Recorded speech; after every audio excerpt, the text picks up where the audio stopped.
Boom. We're recording. Welcome to the CSFL recap show. Holy smokes. We week 10. Here's the standings. Demons are here. It's past his bedtime, but he's ready to go. Always ready, Johnny. Talk some football.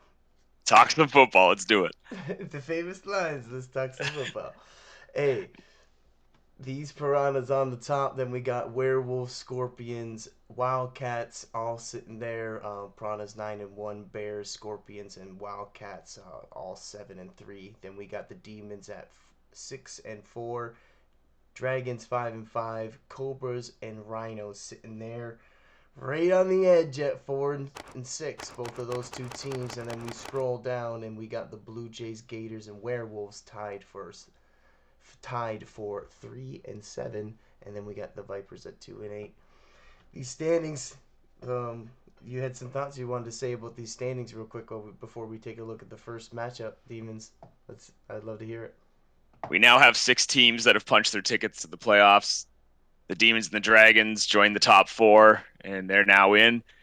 Rhinos and Cobras are very close, but you can't quite say they're in for sure. A number of those teams that have 3 wins, the Cobras and Rhinos have the tiebreak over, but the Blue Jays have the tiebreak over both Cobras and Rhinos.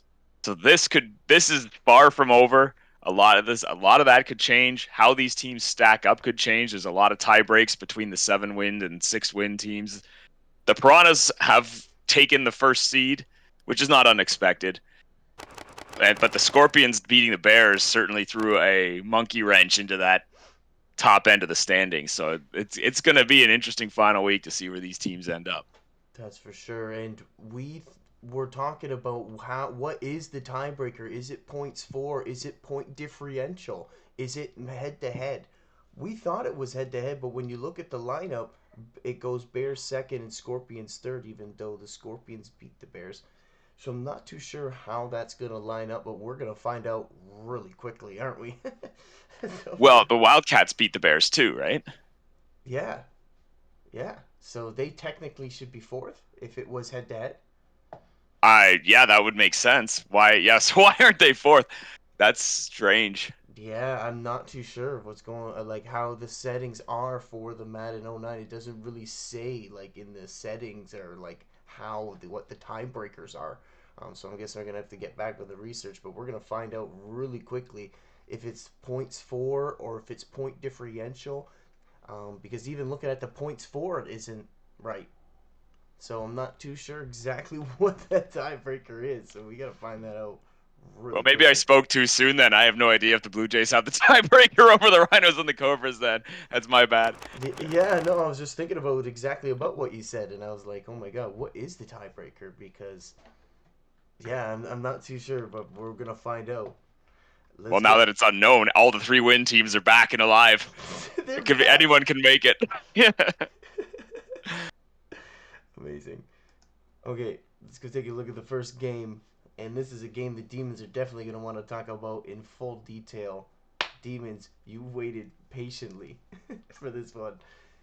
34-31, the Demons beat the Werewolves in maybe the best game of the year. I don't know if it was the best game of the year, but it was probably one of the best. It has to be one of the best games of the year when it comes to endings. But amazing game. I was worried for the Demons because Kerry Kirkland did throw an interception, so I thought for sure they were gonna win. But the Demons, man, unbelievable. Super excited about this game. Demons, love to hear it, man. The detail, Demons, drive by the Demons. Best game of the year is a it's a big claim. There's been a lot of good games this year. This one was a fantastic game. Great way to start the week off. Werewolves needed the win to really stay in the playoff race. They're not out yet, but they're on the outside looking in. Demons got clinched their playoff berth with this win. But going in, it was the top passing offense against that second overall pass defense that the Werewolves have. And this one delivered. The Demons passed well against that Werewolves defense. But like you said, Kerry Kirkland throws an interception early in this one. Werewolves first possession. They're having a nice drive.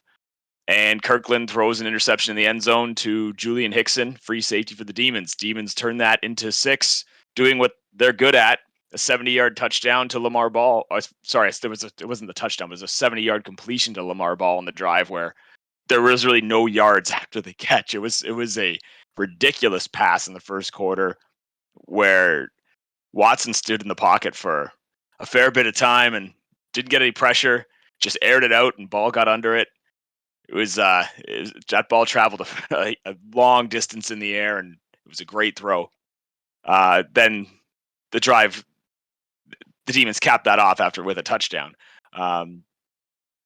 Werewolves respond with a TD of their own. Darius Burke gets on the score sheet with a touchdown run. But overall, I thought the Demons controlled this game. There was some nice running by Lamar Lester on offense. Watson was throwing the ball well. He had a clean game. The Demons D was containing the Werewolves and stopping them from establishing momentum. It was only 13-10 at halftime, but the Demons managed to keep the lead, and they were up 27-17 just before the 2-minute warning. And that's where the excitement of this game starts to kick in. It's just before the 2-minute warning. And from a Demons perspective, I looked at it as a near implosion. This is the team I'm looking at it as they're so close to clinching their playoff spot. And the Werewolves are fighting to stay alive. And the Demons had a 10-point lead. Yeah. You're thinking, just close the game out. At 2 minutes and 6 seconds, they allow a 71-yard catch and run on busted coverage to the wide receiver Engram for the Werewolves. The only one covering Engram was a linebacker who creeped out on the zone. And maybe that was something to do with the Cleveland defense of the Demons. I tried out with the Demons this week. But there was an Engram versus a linebacker. There's no contest. He was in the dust, and and that's a 3-point ball game just before the 2-minute warning. Now, 2 minutes left. There's 2:04 left of the clock at the kickoff. Crosby receives the kick. He's about 2-3 yards deep in his end zone, and instead of running it out to get the clock to wind down at the 2-minute warning, he kneels it down. So you can see the Demons' implosion starting to happen. There's multiple mistakes happening in the last 2 minutes of this game. But they were running the ball well. Lamar Lester had a lot of carries. He was moving the ball. They gave it to their fullback as well in that drive, and there was some nice play calling. But just near the 1 minute mark, the Demons had drained the Werewolves' timeouts, except for one, and they were running the clock out efficiently. But the Werewolves had to make a stop on 3rd down at midfield, and they did. They just stopped Leicester short of the 1st down mark. But the Demons snapped the ball with 20 seconds left on the play clock, and this is going to come back to bite them. Demons are forced to punt. Werewolves call a timeout. Werewolves have enough time to operate. They end up allowing a huge deep play after really not allowing any deep balls to be completed all game. Because even the touchdown was a short pass with a catch and run. This was the Kerry Kirkland hits Atkinson on a deep ball with 14 seconds left. Werewolves take the lead for the first time, and it's wow.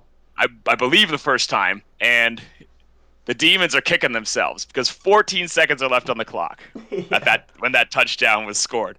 And you're thinking if the Demons would have just ran the clock down on that 3rd down play, game's over. That play doesn't happen.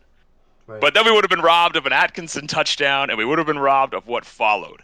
Because the Werewolves, which is an issue we talked about last week, but there was 2 of these that happened in this game with squib kicks where they went out of bounds.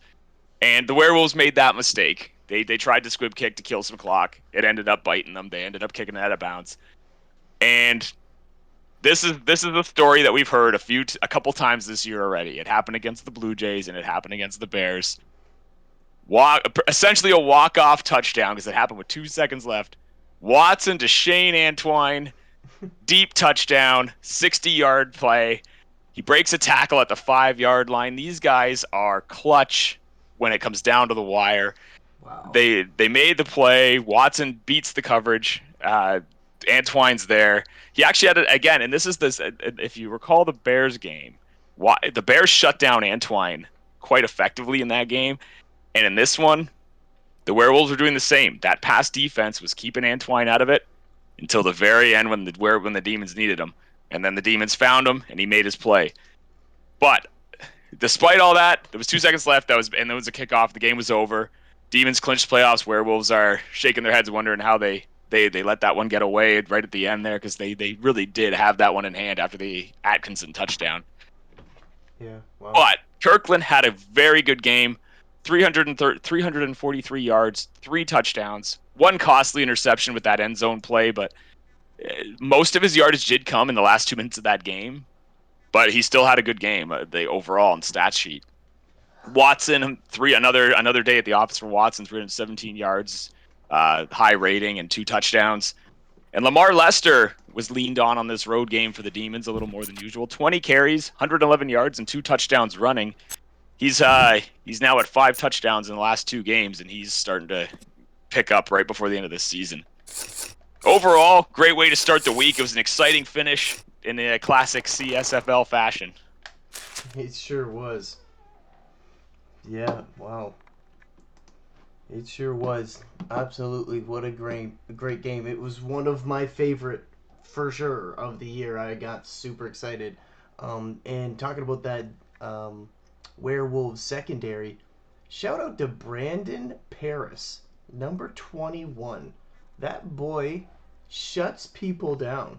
I don't want to give him all the credit, but I've been watching these Werewolves a little bit intensely, that secondary specifically, and yeah, Brandon Paris, he seems to be the guy that's not shy. He doesn't mind getting his hand in everything. So that's really cool to see. Let's go take a look at these guys' standings. Um, And oh, Paris was covering Antoine that game for the most part. He was probably shadowing him. exactly. Yeah, and then right at the end there, yeah. Wow.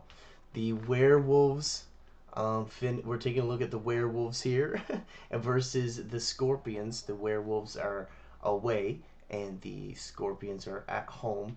The Werewolves have the 12th ranked for points per game.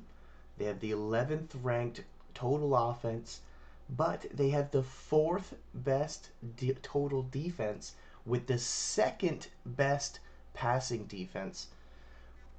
But the big one, obviously, is the last one. There is the -6 for the turnover differential.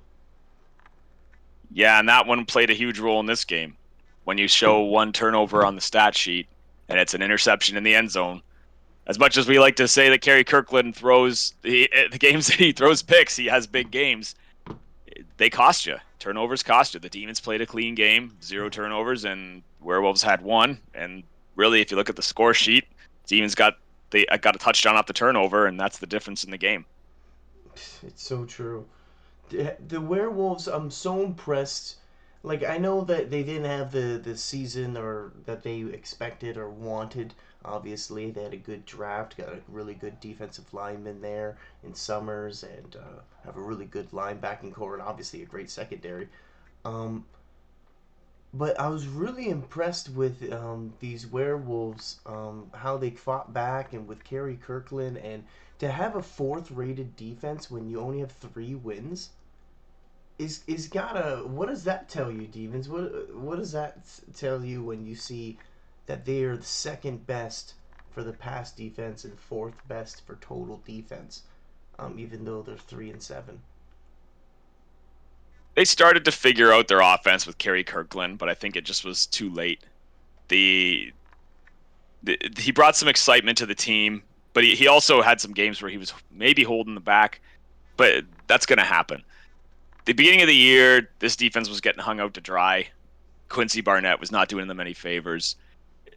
The defense all season for these Werewolves has been playing at a high level. And there's no reason to believe they won't carry that over into the next season or even the playoffs if they still make it. But at this point, if you're the Werewolves, you need some help to make it, and your chances are pretty slim. I think it's a disappointing season for the defense, who are clearly they're clearly up there with some of the best teams in the league. Yeah, they are. They really have something going really good for these Werewolves defense. I'm really excited about them. Let's go take a look at these Demons. Speaking of impressive teams, these Demons 6-4 get their big six, the big six of the season. That's a big accomplishment to get 6 wins in this league. That is for sure. Also, finishing with the total offense ranked number one total ranked offense, and finishing with the number one passing offense. Holy smokes, that is impressive. Also tied for second for points per game. Man, these demons are arguably, I know everyone's gonna say the Piranhas, Bears, but Demons right now are arguably the hottest offensive team right now. And like the Demons were saying, that they had 3 like back-breaking wins or historic wins in the last 10 games. So these guys know how to score. Their defense is also no joke. 5th ranked total defense, 3rd total against the pass, but they are -4 turnover differential, 9th, and they are on the road going to play the Cobras, who are 4-6. So this is exciting. The number one total offense versus the number one total defense, Demons. That's going to be a good one. The Cobras need it.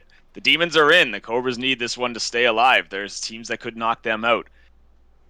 The Demons offense is exciting to watch, and I'm pretty sure other owners would say that as well. They make a variety of different types of plays. They've gotten Lamar Lester going more and more as the season went on, which probably helps that top rank because Eric Watson's numbers have been pretty consistent throughout the year. You say in top offense, I'm a little surprised, I had to tell you the truth, because the Piranhas they still have Burnside steamrolling people at week in, week out, but it's quite an accomplishment, and the team has earned it with some of their top players. So the defense is actually a surprising stat as well, because sometimes they let up a lot of big plays, but it's been a good season, and the Demons have defeated 2 of the top 4 teams. We'll have to see how it goes in the playoffs. Yeah, oh man.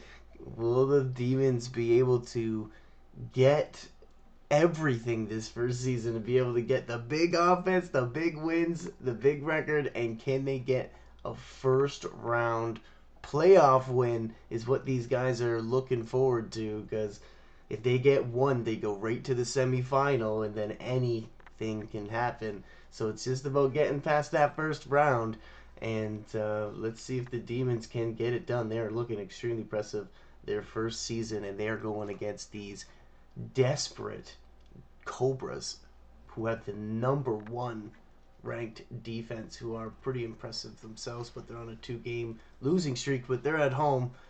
But they couldn't be more different when it comes to the points per game. One is ranked 11th and one is ranked 2nd. Let's move on to the next game, and that is the Bears and Scorpions. The Bears and Scorpions finished 24-21 for the Scorpions. The Scorpions come away with the win, keeping it a very close defensive game. I was very shocked how well the Scorpions were able to hold down the Bears, and the Scorpions get away with a big win against this really strong Bears offense. Sorry, Demons. What? How was the Scorpions able to?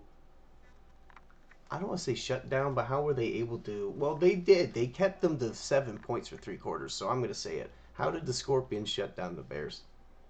Well, this isn't the first time the Scorpions have done this to teams. And you want to talk about the Demons being the new team and having a good season and all that. Let's look at these Scorpions, because they beat the Demons. They have the better record of the 2 new teams. And it's we've said it before about opposite styles to the Demons. They grind you down with their strong run game, and their defense is stifling. And this isn't the first team they've done this to. We've seen them do this to other teams as well, and they keep the score low. And when they can do that and they can control the game, they can beat anyone in this league. You got to watch out for these Scorpions come playoff time because defense wins championships. They went back to their Denver playbook in this game, which we know what we're getting with that. We're getting lots of Tiki Carter and we're getting lots of play action. And Seymour plays extremely well on that offense, I find. The Bears continued to try the West Coast offense in this one. It paid off early with a 78-yard TD strike to Ryan Dillon. And you're thinking, okay, maybe the Bears offense is going to overcome this Scorpions defense. But after that, the Scorpions established their play style. As we find them doing more and more week in, week out, is they don't get in shootouts. They control the clock, they control possession, and they'll force punts on the other side. And that's what was happening here. They were smothering the Bears offense, limiting their gains. They had a strong run game, grinding them down. And we talked about this last week with Tiki Carter versus Willie Burnside, because the Bears have one of the top rush defenses in the league, and they were able to shut down Willie Burnside's pretty effectively when they beat the Piranhas. But Tiki Carter, we were talking about, he's that different style of running back, and he was a huge reason why the Scorpions won this game, as he usually is. It was 10-7 at halftime for the Scorpions. They ended up clawing their way back after that opening touchdown by the Bears and took the lead going into the second half. And there's a guy that I'm going to talk about, and he's the tight end for the Scorpions. He's Bob All Business Klein, gets a touchdown catch in the second quarter. Now, I may joke about his name, and I was joking about all, but this guy, I think we have to talk about him, about being one of the top tight ends in this league, if not the top tight end as a rookie. Yeah.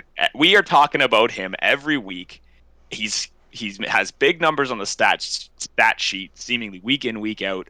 He seems to be getting more and more touchdown catches, and when the Scorpions get him involved as well, he's just another big body out there running over defenders, grinding them down. He completely plays into that style the Scorpions play. So true. He is a phenomenal player for them. Yeah, and it's, name aside, I like All Business Klein personally. We'll have to see what the Scorpions owner if he likes the nicknames, but either way, he was a force out there as well. He had a fantastic game today. He did. Like, he actually finished. He finished with 7 catches for 97 yards and a touchdown. And he was the leading receiver for the Scorpions. Wow. That's But huge. That's a huge statement. There's big people on that receiving corps. Absolutely, yeah. Buchanan, Jackie Wilson, like, we're talking that he beat them out. And this is not the first time he's done it as a rookie. Yeah. We're going into the second half, though. The Bears did get the ball back before halftime. They got into field goal range, but couldn't spike it to tie it up. The clock ticked down on them before they could get lined up, and that was the story of the first half there. Now the Scorpions, I'm talking about Bob Klein here, but the Scorpion rushed for 97 yards in the first half alone. Wow.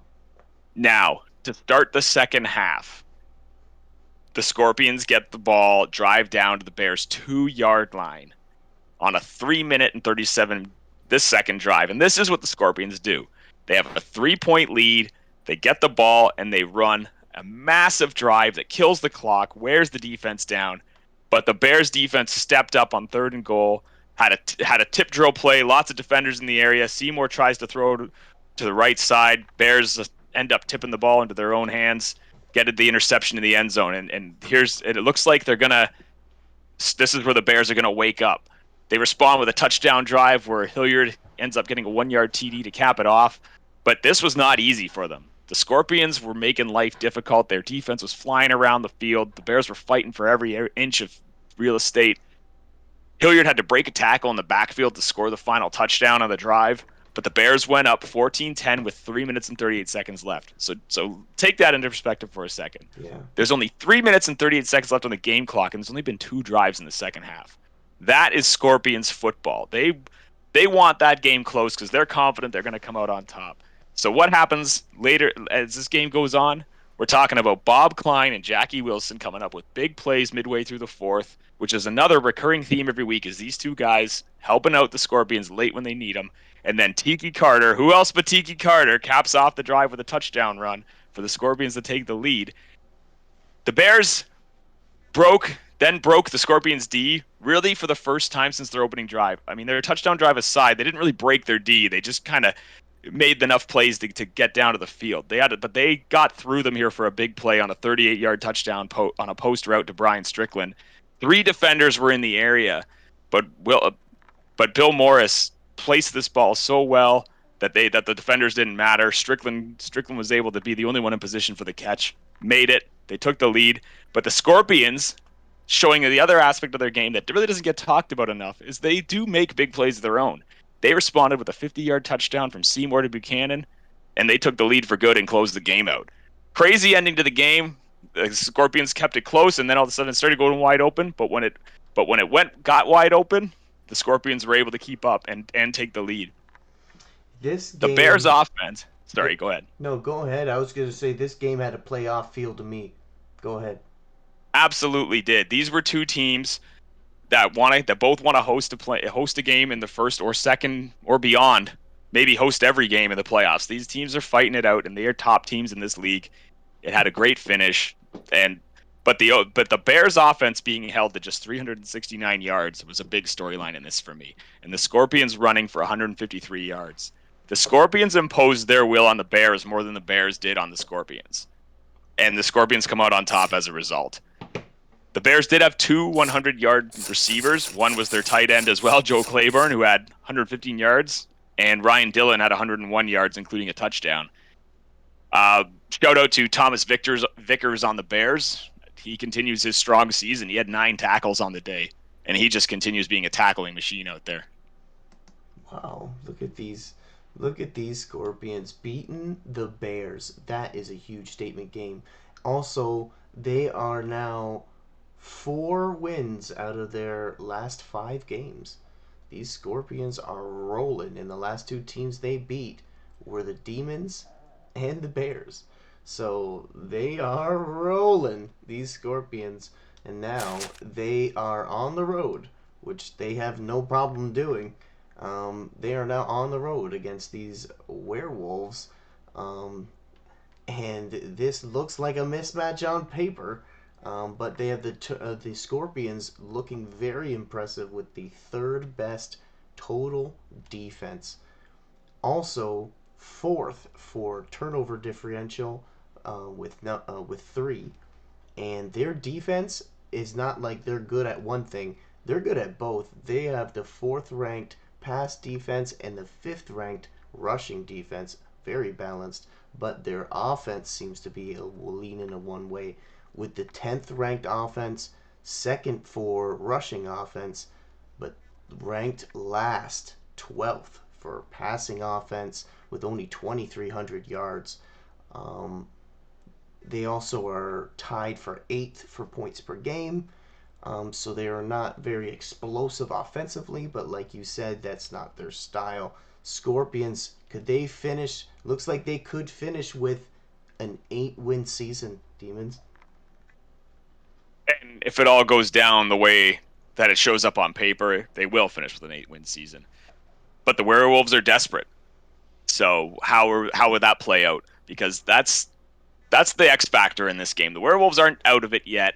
They still have a shot, and a team with a shot is gonna do everything they can. I think the Scorpions can take the punch and roll with it. I think that their record speaks for itself, and they should come out with the win in this game and finish with the 8-win season. But Yeah. that's why we play the game, John. The Oh yeah. Now, as for their offense, we all know we've been beating this like a dead horse all season with Tiki Carter and how fantastic he is. No one is gonna mistake Seymour for the Bill Morrises or the Genie Ingrams or the Eric Watsons of the league. But what he does is make that key play when his team needs him to, because he'll make some throws that aren't so hot throughout the game, but then it's late in the game, and this quarterback, he just finds Jackie Wilson, Buchanan, Klein, whoever's there, and he hits big plays when his team needs him. So that offensive pass stat doesn't really matter too much in my mind. That's an effective offense that they're running there, and they can beat you in a variety of ways. Go talk about these Bears. These Bears now 7-3. They in their last 5 games they are 4-1. They had 4 wins in a row, or actually 5 wins in a row. And then they lost their last game in a really tight one to the Scorpions. Now they going on the road to play these Blue Jays. They have a 7-3 record, second for points per game with 32 points a game, tied for second, which is amazing. Total offense, one of the most balanced offenses in the league. Third total offense, fourth for rushing, and fifth for passing, and they're only behind, I believe, the Demons and the Piranhas. So that is an amazing offense. They have the eighth ranked defense, but they have the number one rushing defense, and I believe they've held that pretty much all season. But they are +6 in the turnover differential, which is tied for second. The Bears can score and they can turn it over. They're now on the road against these Blue Jays, and the Blue Jays been struggling. Lost this week. We'll talk about them in a bit, but that 11th ranked defense going for the Blue Jays going against this high flying balanced second points per game, third total offense. What do you think, Demons, about these Bears?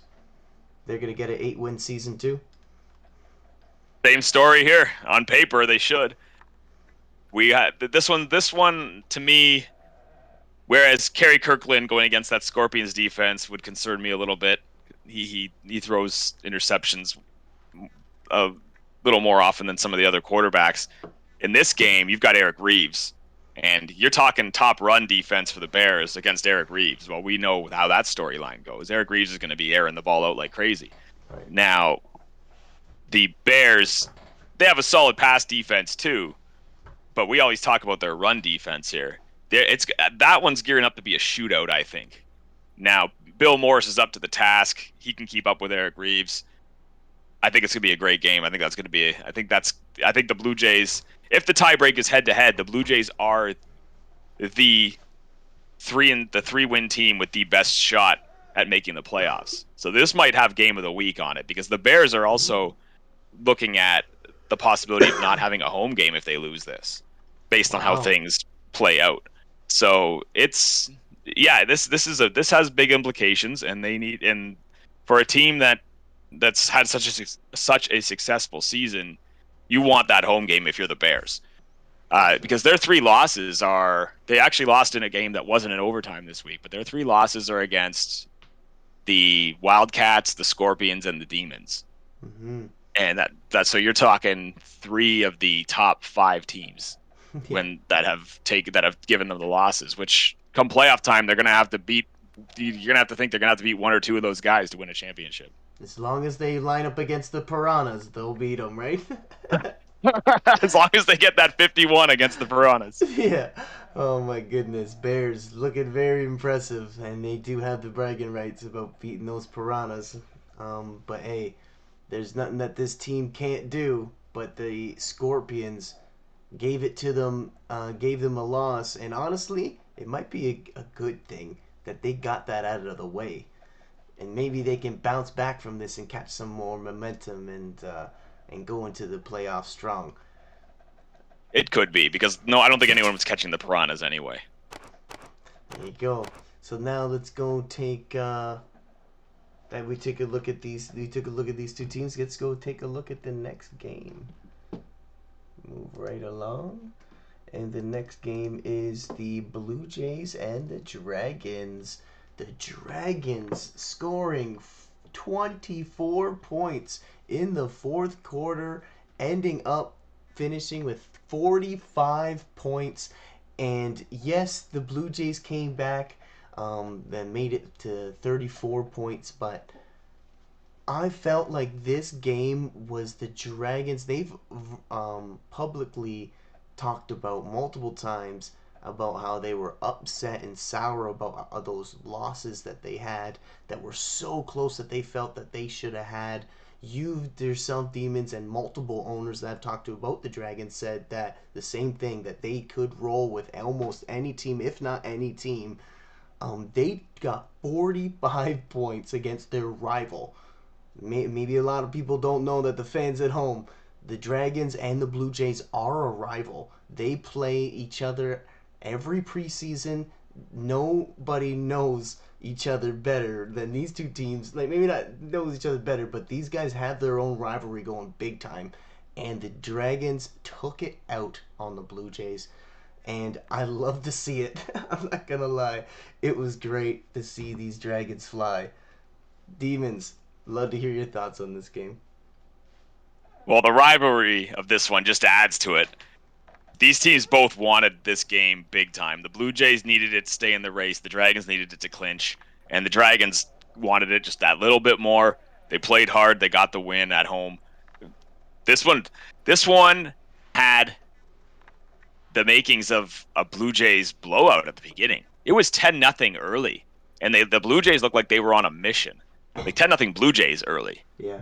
The Dragons didn't get their first score until after the 2-minute warning, which was a play action pass to RJ Barber making a contested catch at the back of the end zone. Fantastic to see. This has been something we've been talking about since the Dragons have done it, is putting RJ Barber out at receiver, and he's just making plays in the end zone. This time beating a defender for the ball.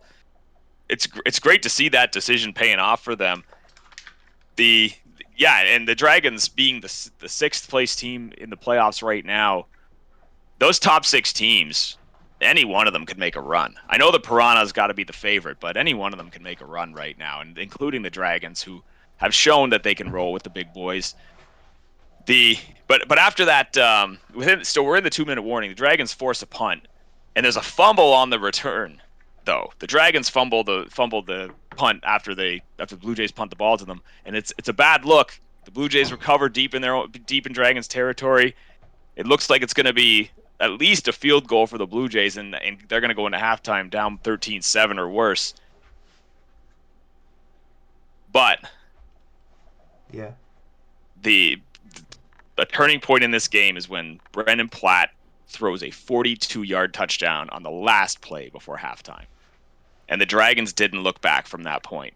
They outscored the Blue Jays 31-20 the rest of the way. They never lost the lead. They started the second. So right after they ended the first half with a 42-yard touchdown, they began the second half with a back-to-back touchdown play, as they had a kick return by Des Edwards returned to start for a touchdown to start the third quarter.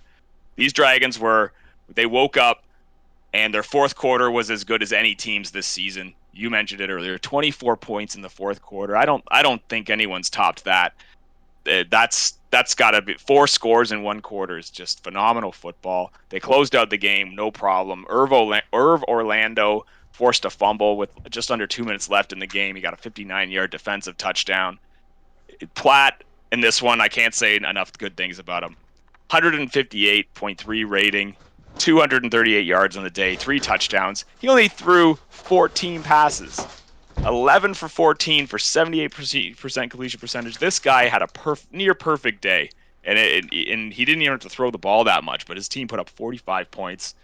Eric Reeves, on the other hand, 400 yards, 2 touchdowns, 58% completion percentage, clean game, no picks. It's Eric Reeves putting up those fantasy numbers. I mean, if this league had fantasy football, you'd be picking Eric Reeves as a top quarterback, but the Blue Jays need some wins to show for it. Higgins, the running back for the Blue Jays, 55 yards on the day, not very much, but he had 2 touchdowns. So he's putting the ball in the end zone when they need him to. Nice. But he had a fumble, which was pretty costly. And I just want to talk about the receivers as well on this one. Perkins and Barber for the Dragons each had 3 catches, 85 and 75 yards respectively. Both had a touchdown. Great games by the receivers. Blue Jays, as you'd expect when Reeves has 400 yards, have 3 100-yard receivers, Coyle, Diggs, and Adams. That pass game has been the Blue Jays' bright spot all year long. At least that's fun to watch for them. I mean, it's only 3 wins on the year, but they've got a hell of a pass game to keep them entertained. Gators, if you're listening, I'm pretty sure and you can quote me on this one, that is the third time that has happened in CSFL history where three receivers have had 100 yards or more. So it is the third time it's ever happened. That is pretty unique and pretty impressive. Great distributing. Love to see Aaron Diggs, their tight end for the Blue Jays, get involved, because he is a phenomenal player on paper. If they can get that guy rolling, that's really promising to see near the end of this season. Let's go take a look at these guys. Go take a look at the. We'll take a look at the Blue Jays first. The Blue Jays are loss, win, loss, win, loss. Literally, in the last 5 games, have gone back and forth. Is this the game they get the win? Not likely. They are going against the Bears, and they have the 8th ranked total offense, 11th ranked for rushing offense with Blaine Higgins. They were calling him Bullet Train Blaine Higgins in season 1 because this guy was beating everybody to the corner and had a phenomenal season, but they have not gone to the rush very much, obviously, because of Eric Reeves, which is no problem, but points per game 5th, tied for 5th, but they are 2nd for passing offense with 2,900 yards, 2,964. That's pretty impressive, almost 3,000 passing yards for Eric Reeves coming in there, and he didn't even, or did he play a full season? I think he did. He has played a full season with them, yeah. Total defense, though, for these Blue Jays, this is where it hurts. 11th, second last, 8th for the rush, 8th for the pass, and 0 on the turnover differential, which is 5th. They are 3-4, and now they're going against these pissed off Bears that just got a loss, and they're not happy about it. And the Blue Jays, man, you said this could be game of the week, Demons. What do you think? I like it for game of the week. I think this one has huge playoff implications. Scorpions poked the bear last week, and now they're angry. They're hungry. They're going to feast on some Blue Jays. Let's see if Eric Reeves can stop it. The Blue Jays, their stats speak volumes here. Eric Reeves is just he throws 400 yards, scores a pair of touchdowns. Obviously, part of that 400 yards is driving him down the field. Higgins gets 2 touchdowns on the day himself, capping off some drives. They score points. Their offense can get the ball. They can move the ball and they can put it in the end zone. But can they do it faster than their defense lets it in? That's the question for the Blue Jays, and that makes for some exciting offensive football. That's why I think this one's going to be a shootout. I still think the Bears are going to take it, but it's a must-win for the Blue Jays, and I think it's that I would love to see how this one plays out. I think it's going to be a shootout. You think both teams get over 35? Oh, I think they're near it if they're not over it. Like I think it's going to be. I think you're looking at 2 teams scoring in the 30s or 40s. I think this is like I'm bold. I'm going bold on that, John. I'll say yeah, they're going over 35 each. Attaboy. Blue Jays. We'll see when this game ends up being 13-10. Then you can call me out on it next week. Of course. Of course. I believe you though, and I had that exact same feel that this is going to be offensive showing for sure for both these teams. Before I move on to take a look at these Dragons, what I love to see about these 3-7 teams like the Werewolves and Blue Jays right now is they have things that they're great at. They do. And if they have only one thing or one other side of the ball that they can focus on and turn around in the draft, or turn around in one season or one off season, these teams could be big time competitors. The Blue Jays phenomenal at passing it, the Werewolves phenomenal at stopping the pass and having a great defense. It's really cool to see these 3-4 or 3-7 teams have strengths of their own as well. Oh, absolutely. It gives them hope for the future that if they don't make the playoffs this year, they can turn it around quick. Absolutely. The Dragons now, You said it. They are 5-5. You are right in the middle, buddy. Dragons go lose by 3 points to the Piranhas, and then they win by 3 points, and then they lose 34-28, and then they lose again by 3 points. So there's three. So how many was it? They had two losses by 3 points and one win by 3 points in the last 5 games. So that's pretty crazy.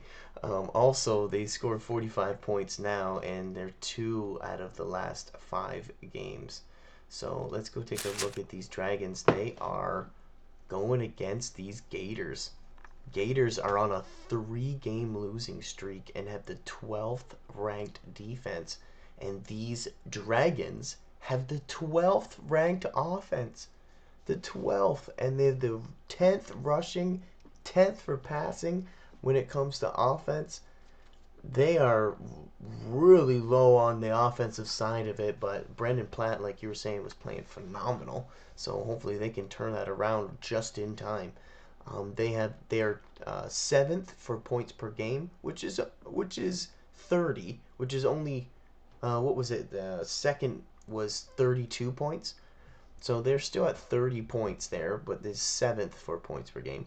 They're seventh for total defense, ninth against the rush, fifth against the pass, but they are -1, tied for sixth for turnover differential, going against these, I'm going to say, more than struggling, Gators that are 12th. 12th for turnover differential and 12th for total defense. What do you think about these Dragons? They look like they can get the magic 6 wins as well. Get that magic six or get that magic six for the loss. 6 wins, 6 losses. I don't know. Either way, they got to 5-5, which was the end goal for the Dragons, right? Yeah. End the season now. End at 500. These Dragons, they had a game early in the year. I think it was against the Wildcats, where their offense was just they could do nothing right.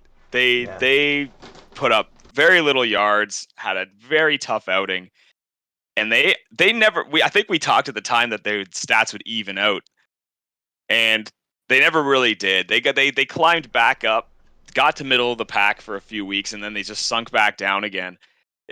A couple games like that where your offense just isn't putting up big numbers, and that's where you end up. You end up in 12th. It's surprising to see the Dragons by yardage be the 12th ranked offense. If you watch them play, there's no way you say that offense is the 12th ranked offense in the league. There's offenses that you would put below them without even hesitating. So that is one of those deceiving stats, Johnny, and I have no problem saying that. I think these Dragons are going to be trouble for whoever they line up against in the playoffs. I agree with you. I think they got the caliber on defense. Also, they got the championship mentality. This is the champion CSFL Season 1 champion Dragons that we're talking about. And he is a phenomenal owner, and he knows exactly what he's doing. But this has been a tough, struggling, extremely competitive year. And like he said, to quote the Dragons owner, he said, when you're the best, everyone brings their A game when they play you. And it is very true. Excited to see these Dragons competing right here at the end. And now they're going against these Gators, who are really in big trouble when it comes to the defensive side of the ball. But their offense has been pretty impressive. Well, actually, total fourth for their total offense, which they've definitely turned around. So let's see if the Dragons can handle that. Let's move on to the next game, which was the Wildcats versus the Cobras, which the Wildcats won 34-28. Cobras scoring every single quarter, scoring 7 points, extremely consistent. But the Wildcats come away with the win, and I'm excited about these Wildcats.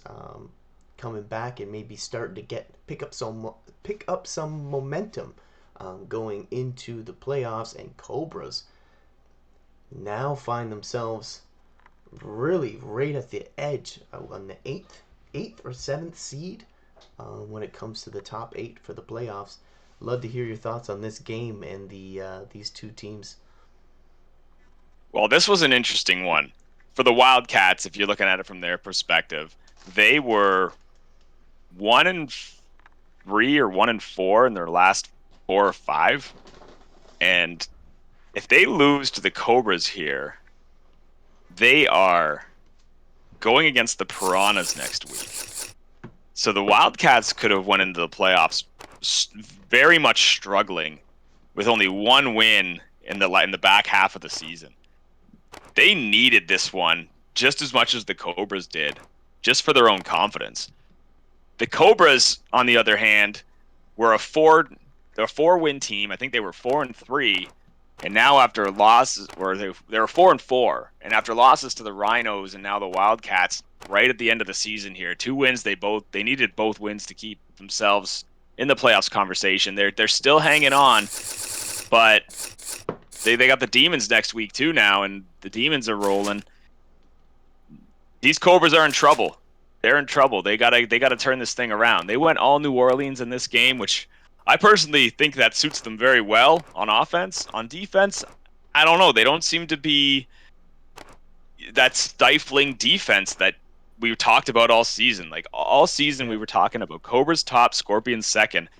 I think I can confidently say that the Scorpions are the best defense in the league right now, and the Cobras have lost that title. Wow. It's just there's just too many games where the Cobras have allowed big plays, and they haven't been holding teams back the way they used to.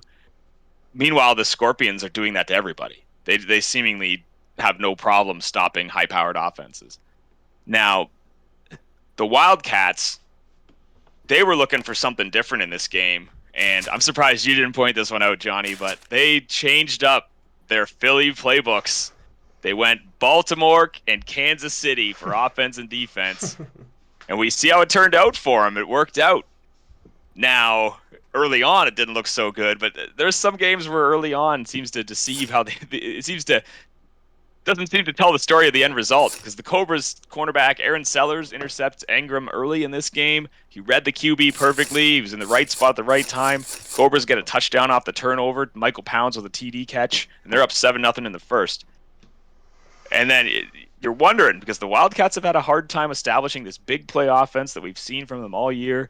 They've, especially in recent weeks, well, they established it. 81-yard TD to Drennan right after that Michael Pounds touchdown. Wildcats are bringing it the Wildcats are bringing it this week. And their Wildcats D was actually playing well for most of the first half as well. They forced 3 punts. They had a 3rd down sack that took the Cobras out of field goal range on one of those punts.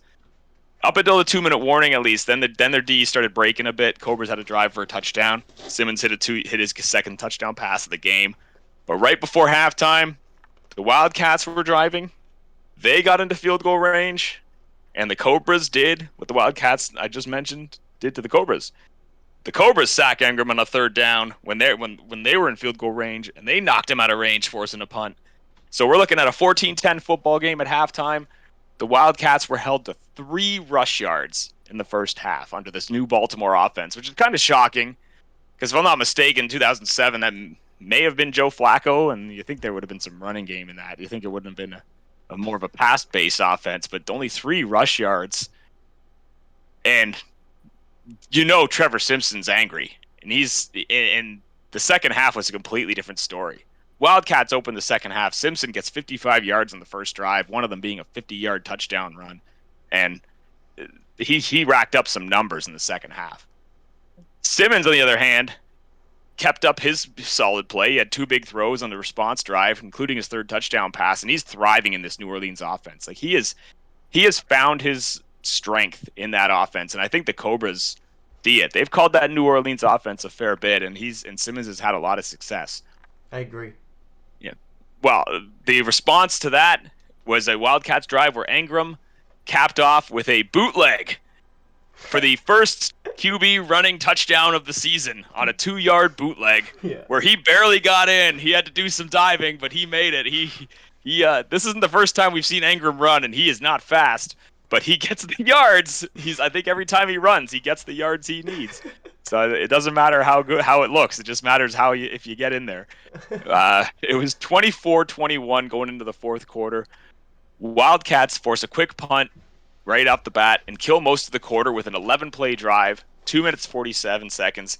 Grant Williams, who lost his job to Trevor Simpson this year, if I'm not mistaken, gets a TD run, his first of the year, if I'm not mistaken, again. But the Wildcats allow another touchdown in response. Cobras got some chance, and the Cobras did. So the Cobras were within one score late. They got some more chances to win, including on the final drive of the game where they had some shots at the end zone. But the Wildcats were able to hold on for, like I said, a much needed win for them. And that was a great finish, and it was almost, it could, someone makes a play for the Cobras in the end zone and they walk away with the win. We're looking at a very statistically even game here.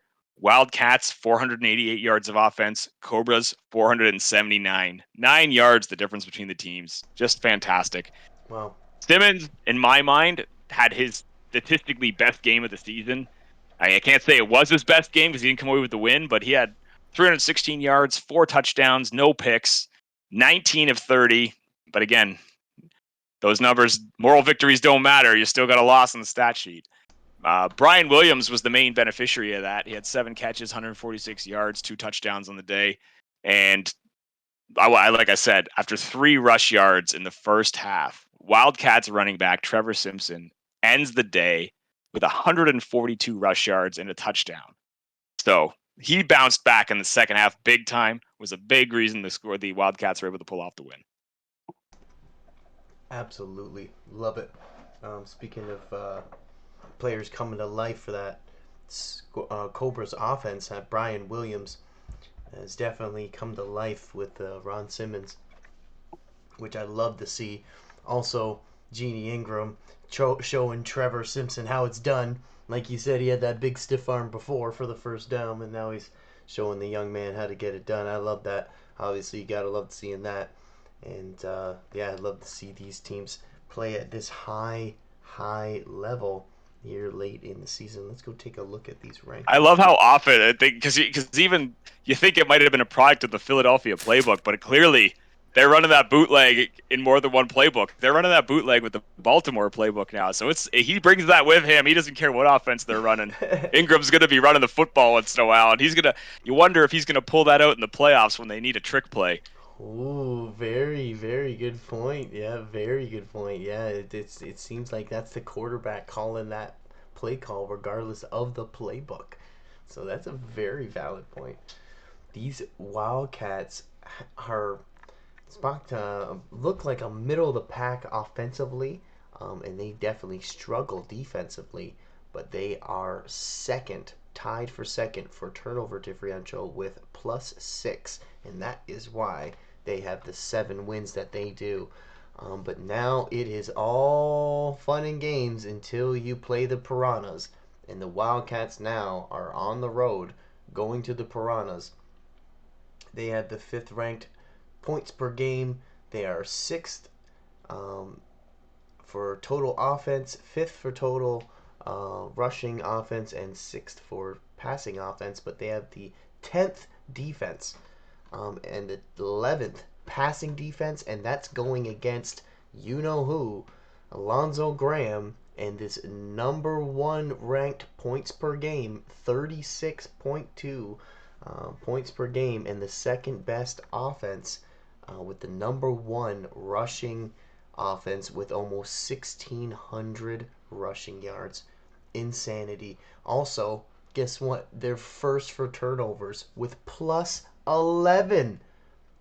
Second is tied for 6. And they are first at +11. Oh my god. Yeah. These Piranhas have been ball hawking the last few weeks. Now, they've been ball hawking all season, but they're more than usual these last few weeks. There's been a ridiculous number of turnovers that they've forced, and that's boosted that number up big time. Big time. Oh my God. Yeah. Yeah. Give me a little bit on these Wildcats, and we'll get to these Piranhas. Well, here we go. Middle of the pack offense for the Wildcats. So this is they almost have like a tale of two seasons within their season. First half of the season, this is a team that's undefeated. They're crushing people. Their offense looks unstoppable. If you're playing the Wildcats, it looked like you had two teams in the league, and then there was everyone else. There was Wildcats, there was Piranhas, and that was the end of it. These Wildcats were going to crush you just like the Piranhas were going to. Somewhere along the line, the Wildcats weren't able to sustain that. But if they can get that magic back, then this is a top team in the league. Yeah. They are obviously tied for second, but a lot of their losses have come in recent games. And even their wins, like you're seeing this one, they could have lost this one pretty easily against the Cobras had a receiver made a play for Simmons late. He had more than one shot to win that game in the end zone late. So cause for concern for the Wildcats? I don't think so. You got the win, boost your confidence back. Let's see what happens against the Piranhas. You're in the playoffs. You're probably getting a home game either way. I think it's going to be a great one. This one's still on paper is you're probably calling these the two best teams in the league. Although, if I had to really say who I think the second place team is right now, I'd go with the Scorpions. Just based on recency versus the overall picture. But this Wildcats team can bring it. We know they can. They still have Troy Jackson balling out there. Ingram can roll with any quarterback. Trevor Simpson's having a great year. That defense forces turnovers. I'm looking for a game where there's just big plays all over the field, whether it's offense or defense. I think this one. Maybe I spoke too soon on Game of the Week because Wildcats Piranhas should that could be. Let's make Johnny. If I could suggest to you that'd be the 7 p.m. game, then because start the week off with a bang on that one. But you'll do what you got to do. I think the two Friday night games are pretty clear to me. But I'd say so. Yeah, these Wildcats. Like I didn't say a whole lot about the Wildcats in there, but they're an exciting team to watch. They're a solid football team. This win was needed for them. If they could beat the Piranhas to go into the playoffs, then they're back. So it's a statement game against the Piranhas this week. That's a good point. I can absolutely agree with you. And also, there was a point this season when like you said, there were two teams, and everyone's like, yeah. When do the Wildcats play the Piranhas? When do the Wildcats play Piranhas? And everyone's like, oh, it's till the end of the season. Well, guess what? That's now, and it's here, and this is the game that you guys have all been waiting for. And let's see this fireworks show. That's going to be really, really exciting. Let's move on to the next game. We talked about the Cobras already. Pretty sure. Or no, did we take a look at the Cobras? I don't think we have. No, Okay. we didn't touch on the Cobras yet. Oh yeah. No, don't want to miss the Cobras because the Cobras are very important and at a very, very critical point in their season. So let's not skip these Cobras. They are going against the Demons in. Is it a must-win game? They have the first total defense, first for passing defense, only allowing 2,100 yards. They have the 11th ranked for points per game, though. They're 4-6. They're on a 2-game losing streak. They're 4-6 right now, Demons, and they got 3 of their first wins in the first 5 games. Ooh. So what does that tell you? That's rough. Yeah, they are not enjoying the second half of this season. The Cobras, the eye test says it all. They're struggling. They're not getting the timely plays when they need them. Their defense isn't holding teams back like they used to. This team just is not what they were to start the season, and it just maybe other teams started to figure them out, or maybe they just couldn't keep up. Maybe they were playing a little above, like punching above their weight, so to speak. But 4-6, you are what your record says you are, and they're closing out the season with losses in games that they need wins in. This is absolutely a must-win game for the Cobras. You can't go into the playoffs 4-7. If you go into the playoffs 4-7 against the Piranhas, I know anything can happen, but let's be real here.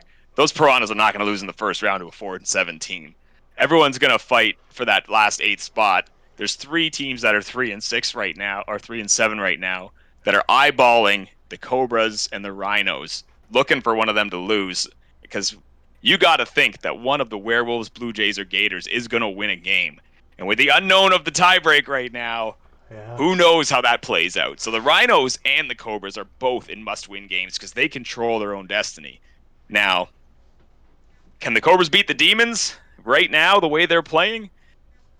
They could. Anything's possible, Johnny. But I again, this looks to me like it's not as extreme as the Bears and the Scorpions games we were looking at, but it looks to me like it's a little bit of a mismatch the way the Demons have been playing versus the way the Cobras have been. Could be the game of the week. This was the original game of the week, and honestly, man, a lot on the line for these Cobras, man. Man, it is exciting right down to the wire. Really excited for these Cobras. They were 1-8 last season and were the last place team, had the first overall draft pick. And now they're 4-6. Can they finish the season with 5 wins? Would be a huge accomplishment. And having the first total ranked defense and getting 5 wins, I think is a huge accomplishment for this organization. Absolutely is. All the negativity around the record and everything, they've had a lot of positives this year. Absolutely, and I love to see that their offense is rolling now, like you said, because that is the only thing that's been holding these guys back. They got a little bit of the Vipers. They remind me a little bit of the Vipers, a little bit, where they are amazing defensively, and then struggle notoriously on offense. Just the Vipers this season weren't able really to do both. But let's go take a look at the second last game of the season. Rhinos versus the Piranhas. Rhinos. I know you waited this long to hear this part of this segment. You two Piranhas. But hey, Rhinos held it down, man. I was so proud of the Rhinos. I thought this was really the Rhinos. It felt like it. You know, it really did. It really did feel like it. And then out of nowhere, the big run at the end, the heartbreaker.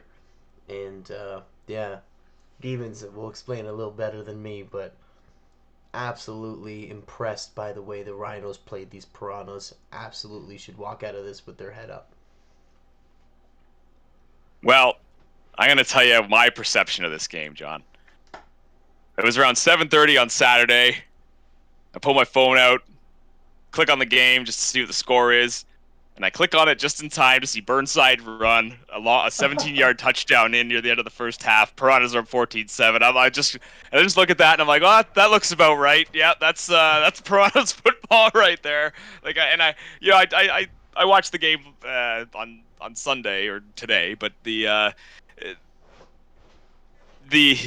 outcome is not surprising, unfortunately, for the Rhinos. But the Piranhas, like, they're listening and they've been hearing how great their team is, and they're gonna hear it some more. I think Alonso Adkins struggled in this one for the Rhinos. It was maybe a little too much to ask for the rookie to have a good game against these Piranhas who are just ball hawking out there.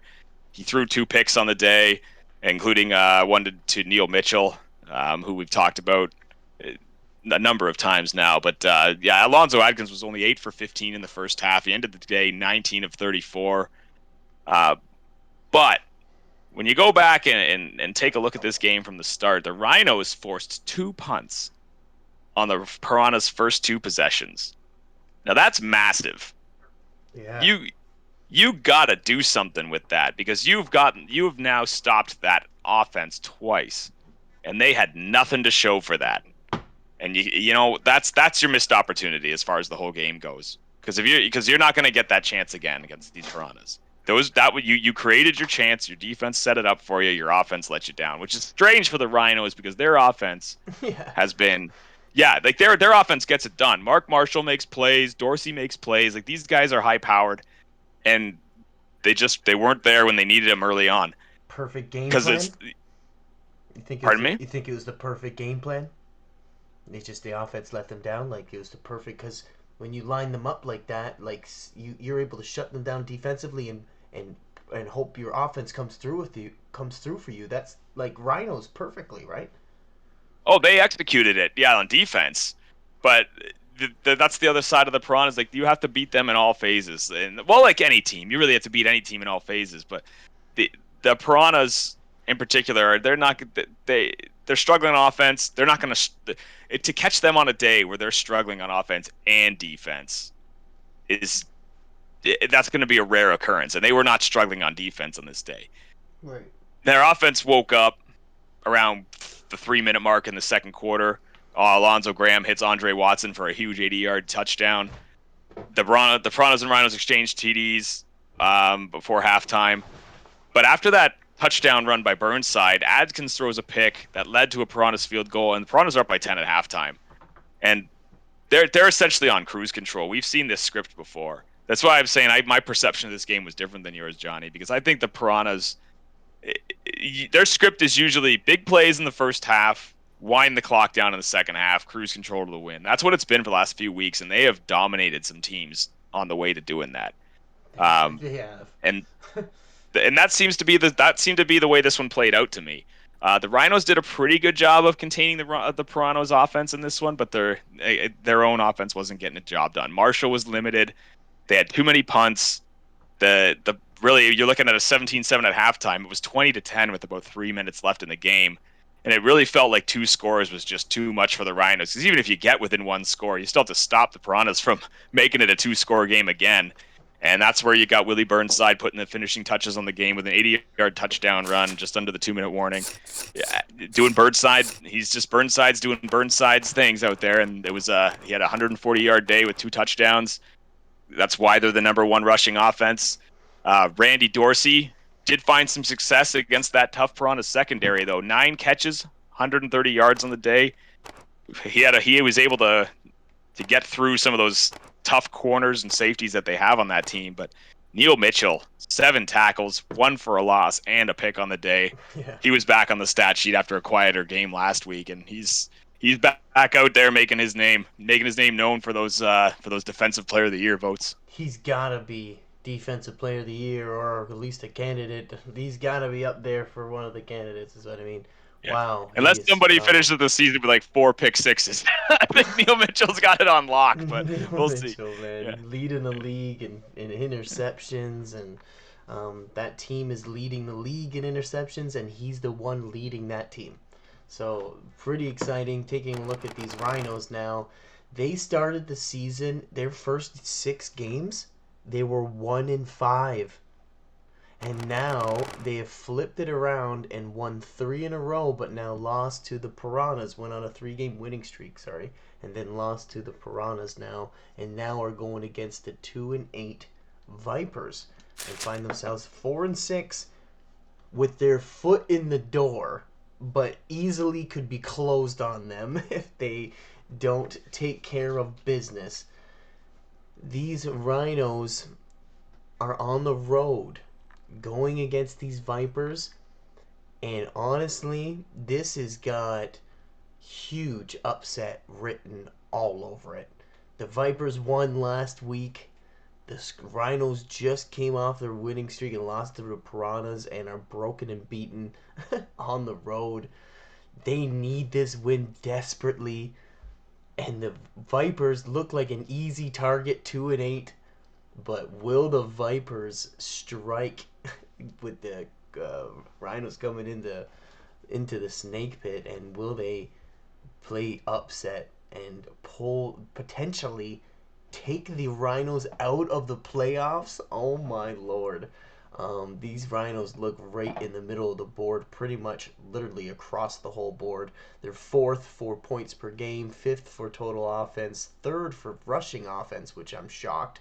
8th for passing offense, 6th for rushing defense and total defense. They're 6th, and 7th for passing defense, but they are tied for 6th for turnover differential with -1, and now they're going against the Vipers, who just came off a win.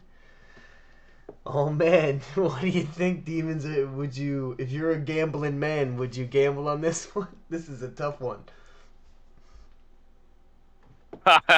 This one? No, I wouldn't pick this one. I'd be gambling on the Piranhas if I was gambling on this league, not on Vipers Rhinos going into the last season where the Vipers looked like a completely different team last week.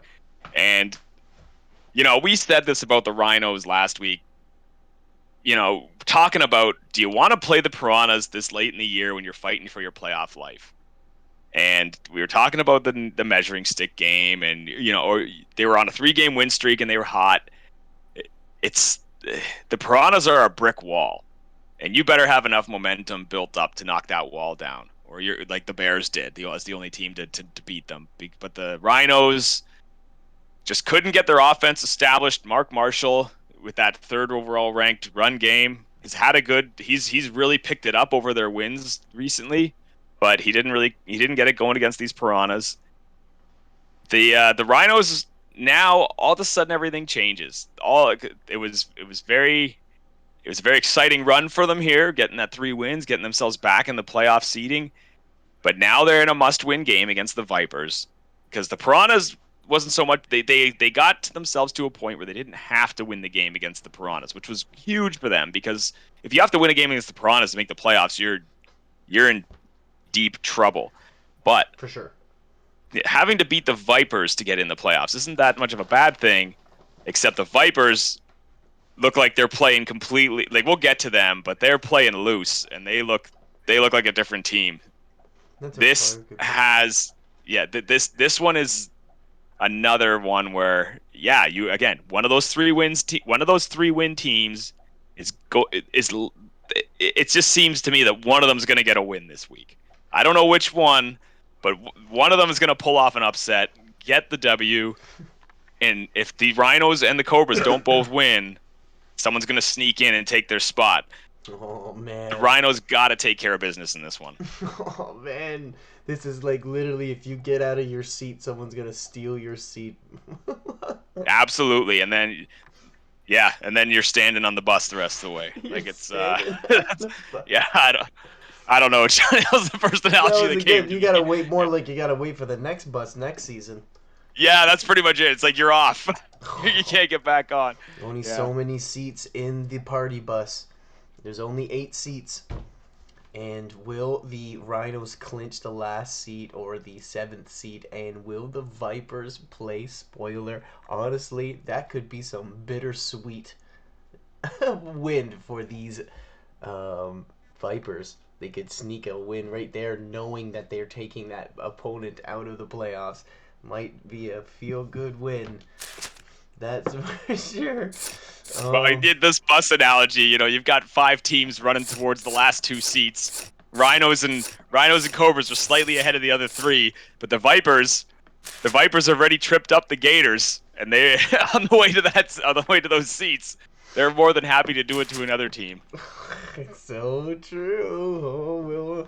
Oh man, I know the Rhinos don't want to hear that, but we'll see how they get it done. And I'm excited to see these Rhinos pick up some momentum, and I'm excited to see these Vipers, play spoiler. So that's gonna be a big game. I'm definitely gonna be watching that one intensely. Take a look at these Piranhas. We don't have enough time to talk about these Piranhas. We're just gonna skip right over them. No, I'm just kidding. Hey, these. No, I'll give you the breakdown of the products. So Burnside's pretty good. Graham's pretty good. Watson's pretty good. Yeah, they got Mitchell on defense. Yeah, Juwanta Jones. Yeah, they're pretty good. All right, next game. Yeah, they're pretty good. They're all Yeah. right. They're 9-1. They smoke everybody. They've consistently scored 34 points or more. It looks how this is looking: 45, 38, 28, 38, 34, 38, 45, and that's the game they lost. 34, 35, 27. So 27 is by far the lowest that they've been held to all season, and now they are going, or actually they're at home against these Wildcats. I want to say this about the Piranhas. Go ahead. Since the Bears lost, the Piranhas have looked deadlier than they had earlier in the season. Oh wow. They have been putting teams away earlier in the game and just giving and not even making it in doubt. That like it's like something that loss was like a wake up call that they're not invincible, and they have been all business since then. Oh, wow, that's a big statement. I'd love to see it. 3-game winning streak now going against the 7-3 Wildcats. Um, they are first for points per game, second for total offense. These are the Piranhas. Second for total defense. So we got the second best offense and the second best defense, and they have the first rushing offense. They have the first total turnover differential with 11, and they are first for points per game. That's three number ones and 2 number twos. That is incredible. Yeah, Piranhas looking hot. Is this their season to win it all? Will they able to take it the distance finally and be season 3 champions? We can't crown them yet. They gotta win it and they gotta earn it. I'm excited to see them in the playoffs. That's for sure.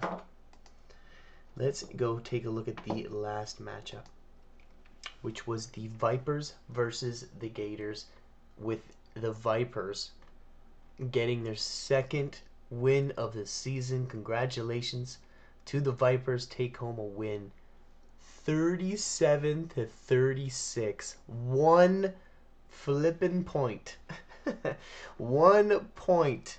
The Vipers. That is, he was smiling from ear to ear when he watched this game. Love to see the Vipers get a win here. Unfortunately, it had to happen to the Gators. And the Gators, man, they are all over the place. Playing great one game, beating the Wildcats, and then getting blown out by the Scorpions, and now losing to the Vipers. These Vipers looking really impressive. Congratulations to the Vipers. Demons, love to hear your thoughts on the last game of the weekend. Well, maybe the Vipers play better when the pressure's off. Who knows? Because they look like a different team in this one. Like I was saying when we were analyzing the Rhinos game, something just felt different about these Vipers in this one. They got Clemens involved as well as Lott, which was something we talked about last week. They obviously got their second win of the season here in a game where they had to be resilient because let's face it, the Gators had this one in hand, and there was a lot. They missed an opportunity here to get to be one of those 4-win teams and really position themselves well to fight for that last playoff spot. Because right now, again, we go back to that. What I think the tiebreak is, if it's head to head, they don't have the tiebreak over the Rhinos or the Cobras, which essentially means they're eliminated already. Now we don't know what the tiebreak is, so that's not the case. But if that is the tiebreak. Now, the Vipers went West Coast offense on this one, and maybe that's what got Phil Clemens more involved.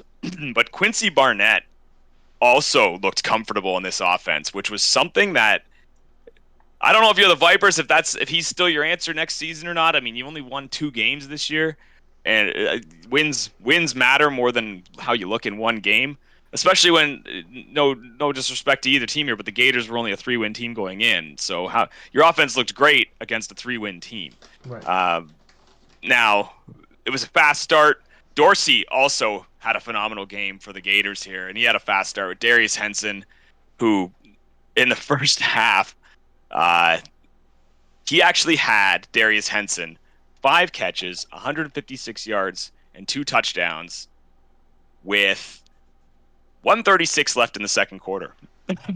This was not his end game stat line. This was before halftime. Wow. He had an 81-yard touchdown and a 51-yard touchdown in the first half. Quincy Barnett scored on his end. This was offensive showcase here. He looked, like I said, far more comfortable in that West Coast offense. In the first half, he scored touchdowns on 3 of his first 4 drives and had 194 pass yards in the first half. Wow. These teams were trading punches, trading touchdowns back and forth. The first half ended with what turned out to be a crucial play. The Gators ran at a time on the Vipers 5 yard line and had to kick a field goal, and it was 21-20 at halftime. Not getting that touchdown really seemed to cost the Gators in the long run when you look at a 1 point game, and it's just because the time ran out on them. Uh, Now, the Gators score a touchdown early in the third, and this is another one where you're just going to look at it and the Gators are going to just shake their heads at missed opportunities here. They go for 2 points early in the third in a game where teams they're both just scoring touchdowns at will and miss the 2 point convert. Yeah, wow. So yeah, so really you're looking at, even if you take that field goal and just say whatever, you ran out of time. That's a point that you just could have had. It's a freebie. They didn't take it, and they lost by one, and now they're on the outside looking in for the playoffs. It's unfortunate for them because Dorsey was having what could have, he was picking on these Vipers D. He was shredding that New England defense that they called. He was picking on the right sideline in particular. He just making plays every time he threw the ball that way. But the Gators were up by 2 scores early in the fourth. They were up 36-24. And even with even with some of those mistakes I'm talking about, uh, they should have been able to hold the lead against these Vipers. If you want to make the playoffs and you're up by 12 points late, just win the game. Yeah. Like this, I don't care how you do it, just win the game. But there was a key moment. It was 3rd and 5 at midfield. There was 2 minutes 30 seconds left. Matt Davis is stopped inches before the first down. Like, he is nearly there, couldn't quite get it, and they're running the clock out if they get that first down. But instead, it's a punt, and that was the costly mistake. The Vipers take a lead on a 32-yard touchdown from Barnett to Lott with a minute 28 remaining, and the Gators did look like they had it in hand. They drove down. They were in range for a short field goal, less than 30 seconds remaining, and here it comes. Dorsey makes his first real mistake of the game. For some reason, he throws the ball. Goes for the touchdown.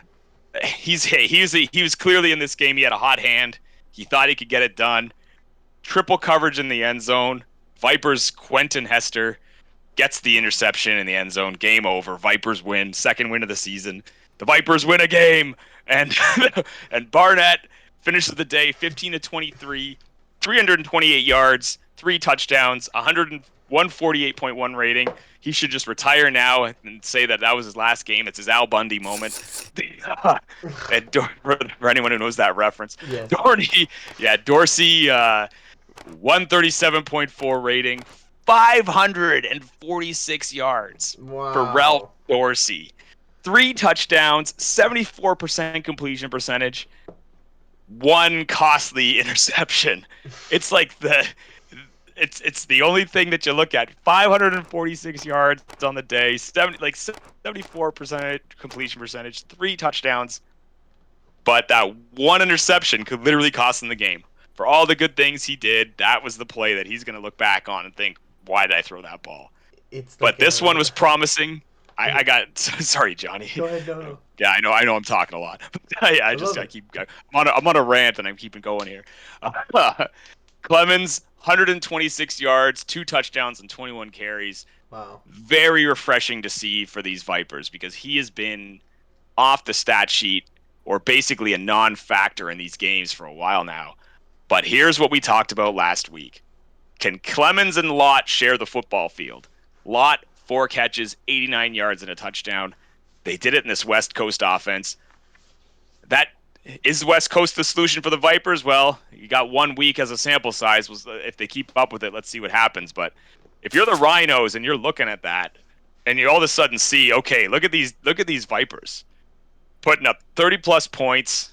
They got their star players scoring touchdowns, making plays. Their quarterback looked competent for once. No offense. Sorry, Keegan, but Barnett hasn't had a good year. And you really got to look at these Vipers and think they're taking this spoiler role and they're running with it because they got to play 2 teams that could potentially miss the playoffs. And they're angry. They wanted to be there. They wanted to be in the playoffs, and they want someone else to share their anger. Oh man, they're literally like 1 or 2 games away too. If they beat the Rhinos here, man, they'll have 3 wins and they could have potentially gotten there, man. But these Rhinos are no joke. They can score offensively. they really can roll offensively. So I know they can do it. I'm pretty excited for that. But again, congratulations to the Vipers for making a huge win there. A huge interception, huge play there. Um, they have the 10th ranked for points per game, the Vipers. They are 9th ranked for offense. They are 12th ranked for rushing offense. They are 3rd, though, now for passing offense. 9th ranked for total defense. 2nd for rushing defense. But dead last for passing defense with over 3,100 yards. They are 10th for turnover differential with -5. And they are hosting a game against these Rhinos. Very excited for that game and the Vipers to go out with some momentum and these Rhinos to potentially save their season. Well, these Vipers, they finally found a balance on offense. They've been searching for it for weeks. If you want to find a way to up your pass offense and just decimate your rush offense, call New England for a few weeks, and you find yourself moving up in one and moving down in the other, and that's what happened to the Vipers here. 100%, yeah. The band in the run, the passing offense just goes right off. That's definitely that playbook. Let's go take a look at these Gators, though, and they're the last team that we're gonna look at.